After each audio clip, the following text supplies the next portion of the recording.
We are Ellie and Lloyd, and we bought these 2 flats to convert back into one house in April 2022 as our first home. Me and Lloyd started looking for houses in 2021. There was a big house price spike, I would say, after COVID. We weren't really in a rush to buy a house or anything. We wanted to make sure it was the right place for us, and we did have quite a specific range of non-negotiables that we had to have in our house. Detached house. Big garden. Big garden. Parking. We had to have parking because we like cars. Room for a big garage. Room for a big garage. Or to have a garage, but yeah, room for a big garage. We were viewing, I think it was 2 houses basically in this area. And Lloyd came across this house. It's the only one I found. We were sort of like, oh, well, we'll go and see it anyway because we're in the area. So we booked a viewing. But we didn't really have any expectations from it, did we? Or, well, I didn't. So we came to view the house. The reason why I couldn't see the vision, and Lloyd could, I guess, this house actually is quite unique because it's split into 2 flats. So it was a house originally, because you can see that from the photos, but the previous owners had split it into 2 separate flats, and it's completely separated. There's no internal staircase. So this house ticked all 4 of our non-negotiables. We were interested and we came back to view it. We obviously didn't really know where to start. Like, can we even convert it back into a house? So we did lots of back and forthing with the council, just researching generally the kind of loops that we'd have to jump through in order to convert it back into a house. We had the go-ahead, we could do it. So after all, finding out all of this information, weighing up our options, we decided to put in an offer. We got a survey done 4 months later. It was quite a long process. We had some issues with our solicitors, but 4 months later, we got the keys, and here we are. So we started sharing our journey on TikTok.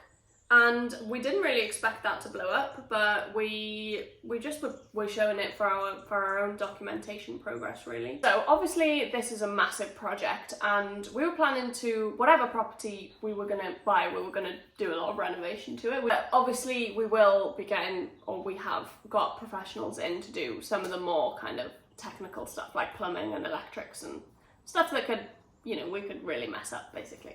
So here is a tour of each flat as it was when we moved in. You can see it's obviously almost identical to the estate agent pictures that we showed earlier, but yeah, they were completely separate, and as you can see, there's no staircase at all. So that was probably the biggest hurdle for us at the start. We've done a lot of researching, a lot of learning new skills, a lot of knocking things down and making a mess. And we've given a lot of DIY skills a go, haven't we? And I feel like I've had no experience really. You've done a bit, haven't you, before, but maybe nothing serious kind of thing. So the first job that we decided to do, because we didn't have a clue what order to do any of this, we had big plans for this house. We got here and we were like, where do we start? It's quite overwhelming. So we decided to basically cut a hole in the floor and add a staircase in so that we could connect the 2 flats together. We also got our friend Elgan, who is a carpenter, to come and help us with this so that we didn't mess anything up. So he came armed with his chainsaw. And we just kind of lived here while we waited for the staircase to arrive with a hole in the floor for quite a while. Once the hole was in the floor, Lloyd had to knock down 2 walls downstairs. Was it 2 walls? 1 wall. One wall. 1.5 walls downstairs so that we could actually fit the staircase in, because you'll see from the photo I'll pop up here. The corridor downstairs is really narrow. Well, it was probably the width of the original stairs, I would have thought. Yeah. They wouldn't have been very wide. Yeah, that's true. Yeah. So knocked down those walls, and then we basically, I was surprised by this, but we just made all the measurements. So finished floor to finished floor. Yeah. And well, it's worked off the angle, but yeah. The angle of the stairs. To a degree, yeah. You've got to have the trim size of the hall. Yeah, whatever the building regs degree you have to follow. And then you literally just click order and it arrives. We got Elgan back again to get the staircase, to fit the staircase. The 3 of them fit the stairs in like half a day, really, so. Yeah, and we've done all that. banisters. I was really expecting it to take like a week. Within a day. Yeah, within a day we had a staircase and our flats were finally connected together, and that was a really big changing point, I feel, for just the kind of the whole process of the renovation and the feel of the house becoming a house again. So the next job we did was a major one. We had to replace the roof. When the surveyor came and did our survey, he told us that the roof was original. Was that right? Yeah. Yeah, original slates, original rafters, no felt. Nope. Just slates on rafters, and that was it. No insulation, nothing. And they'd stuck the EWI on the outside. Which... Yes, the house has EWI, which is external wall insulation. Hadn't extended the roof to account for the external wall insulation. So we got Elgam back. He's also a roofer, and he did the roof. We managed to reuse all of the slates, well, not all of the slates, but a lot of the slates, because they'd never been off the roof before. And we only had to buy kind of a handful more, didn't we? Yeah. Because obviously we had to extend the roof and make it bigger. But we did also add in our integrated solar panels, which saved us a lot on the slates, because they're actually in place of the slates, aren't they? Is that how to explain it? Yeah, I see. And while we had all the scaffolding and everything up there, we thought we're going to add in skylights, or in case we ever decide to do a loft conversion.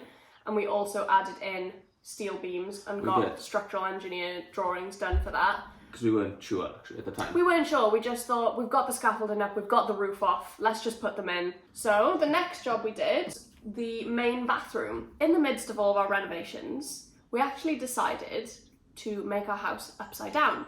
So the living, kitchen, dining area on the first floor, and the bedrooms, bathroom on the ground floor.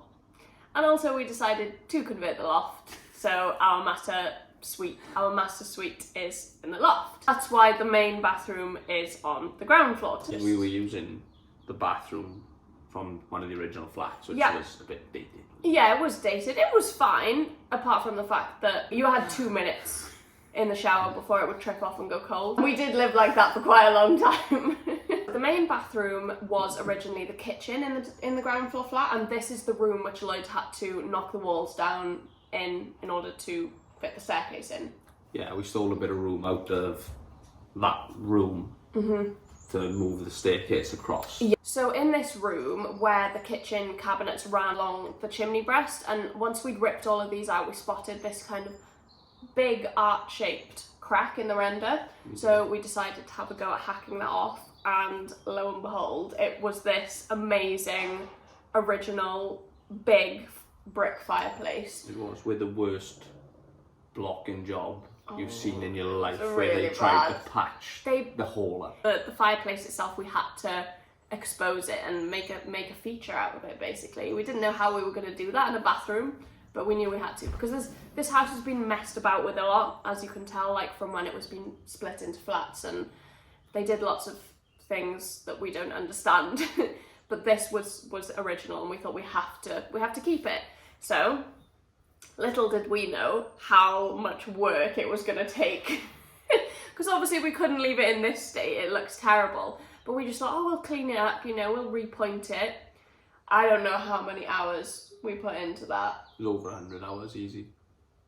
Just into cleaning. Just cleaning it, let alone anything else. Ended up rebuilding part of it because it was falling apart, and we repointed the whole thing, and then we just cleaned it and cleaned it and cleaned it and cleaned it, and we poured self-level on the floor because it was quite far from level, wasn't it? Miles out. We then started working on the kind of feature chimney breast. This was the vision for the chimney breast and how we were going to incorporate it into the bathroom. We then chased out the walls, into the walls, dug the channels for the plumbing in the floor. Nothing was boxed in, everything. Yeah, we really didn't want anything boxed in. We wanted it all to be hidden and the shower tray to be on the floor, and yeah, we wanted to do it properly. Put in some downlighters and a fan. Yeah, a big fan. Lloyd loves the fan. So we decided to go for these shower panels, and we got these in the thickest depth that they come in. 10 millimeters. And these will go behind the bath and also inside the shower. And then the flooring that we went for was Concrete Effect LVT. And next up we gave some tiling a go. Lloyd had done a bit of tiling before. I'd never done it at all, but we were quite pleased with how this went, weren't we? I think so. It was good, and yeah, I think we chose quite an easy shaped tile to ease ourselves into the tiling. So this is the finished result of the bathroom. We're really pleased with how this came out, aren't we? And I feel like our vision came to life, didn't it? Yeah, it's nice. It's good. The joy of hanging the door, man. That was fun. Yeah, Lloyd learned to hang doors. We bought the doors from Wix. I think you did a really good job of hanging the door. It was good. I wouldn't know where to start. The bath and the shower are from Bathroom Mountain, and the flooring is from Tile Mountain, and we'll leave the links to the exact products in the description if you're interested in those. So, the next project that we focused on was the living room of the ground floor flat, which was going to be our spare bedroom. And the reason we did this next is because it's one of the only other rooms that didn't need any structural work, so no knocking walls down, no demolition. We started by ripping everything out, so we ripped out the Parquet stove, we ripped out the 70s kind of brick slip fireplace. It was horrible. So we then had to re-render the wall either side, where they'd kind of stuck the brick slips on, and then we also had to render the floor. We don't render the floor. But we used the same material that we rendered the walls with. Well, kind of, yeah. Slightly different mix, but yeah. So the next job was to start on the panelling. I've been going on at Lloyd that we really needed panelling in that room, so that's what we started with.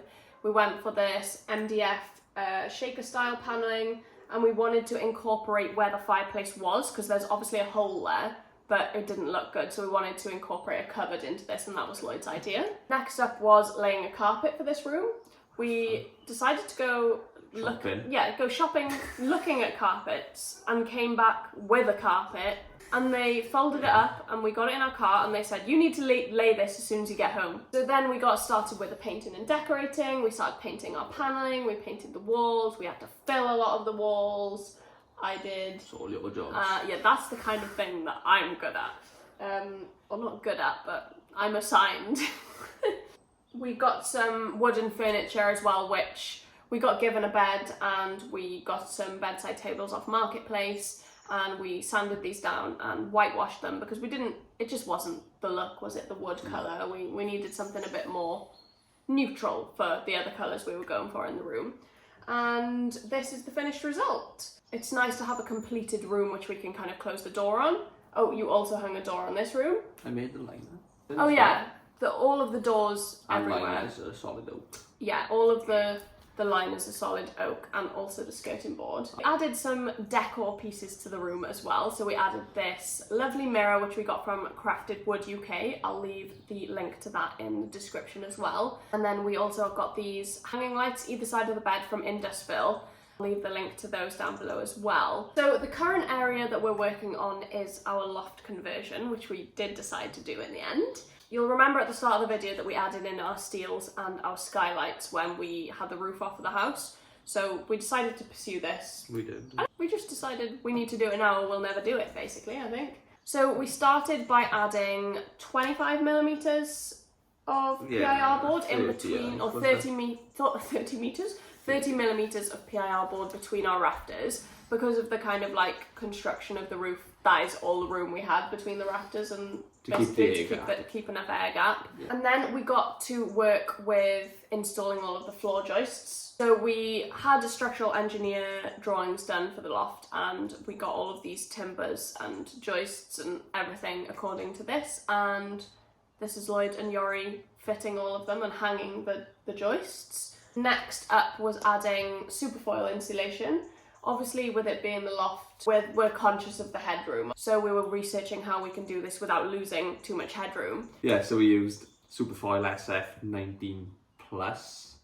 Then we counterbattened that to get our air gap. Get the air gap. Then we just used 50mm PIR on top of that. 50mm PIR board on top of that, which actually I don't have a film of us doing, I don't think. Oh, okay. Plasterboarded, or we're currently in the process of plasterboarding over the 50mm of PIR. So the next big job for the loft was adding in the staircase. So the actual deciding where we put the staircase was quite a task in itself, wasn't it? Once we decided that, obviously that was before we had all the structural engineer drawings done and things like that. But yeah, we had to then measure the staircase. We knew what to expect with that this time because obviously we'd done it from ground floor to first floor. This time we had to have a quarter. We had a quarter landing. We didn't want to wind her. We didn't want to wind her. We knew we'd fall down it probably at some point. So we had a quarter landing. Yeah, quarter landing at the bottom. One of the biggest tasks with this staircase was actually getting it into the room that it was gonna end up in, basically, because we had to put it through the window. We had to get a little scaffolding tower, upstairs window. Yeah, it was hard, and yeah, actually getting the staircase delivered was probably one of the hardest parts, but we won't go into that now. So we got Elgan back for this, and we also got Phil, our other friend, who is also a carpenter slash builder slash everything. We love you, Phil. So this isn't the current state of the loft, but this is probably one of the best photos to show you. So Lloyd has built the small walls here from the floor to the eaves, and where we're going to have like kind of bits of storage areas and stuff like this. But since that, we have added in the 50mm PIR board, and we've started to plasterboard. So we'll update you on this as we go along. So the whole point of this video is that it's an overview. Obviously we started our TikTok, you know, basically the same time we got the house, and we're basically a year and a half behind on YouTube, so we had to give you all a bit of a roundup of what we've done so far. But now that we're on here, we'll be doing updates as we go along, and you can come along the journey with us. Thank you so much for watching. Hopefully we'll see you soon. Yeah, and please don't forget to subscribe to our channel so you don't miss any updates, and also please give the video a thumbs up if you liked it, because it really helps us. We'll see you in the next episode. Bye. Bye!